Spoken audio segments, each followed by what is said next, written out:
Belə, Atamoğlan Babayev. Mən hesab edirdim ki, törətdiyin əməllərə görə çıxıb xalqdan və Kürdlər kənd sakinlərindən üzr diləyəcək.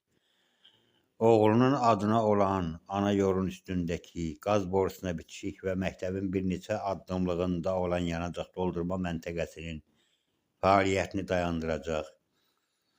Digər iki məktəbin ərazisini qohumlarından alıb şəhid və qazi ailələrinə verəcək. Su saxlayaraq cəmaatdan su qiymətinə aldığın torpaqları özünə qaytaracaqsın. Amma sən nə etdin? 72% sabunları öyrədib söyüşə keçdin.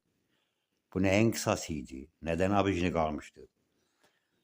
Arazbar kəndindəki səninlə bağlı qara və unudulmaz xatirələrini ört-basdır etmək cəhdin əbəsdir, Atamoğlan. Öz arvadının qoluna qızçını sındırıb 3 gün sonra başına qaynar su töküb yandıran adamı tanıyırsanmı?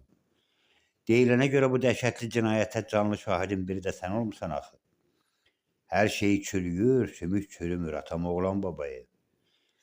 Nə sənin pulun, nə də sənin pulunla evdəkilərinə alt paltarı alıb səni müdafiə edənlər səni xilas etməyəcək.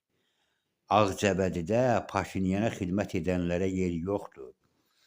Azərbaycana və Ali Baş Komandana biyyət edənə kimi əlim yaxanda olacaq.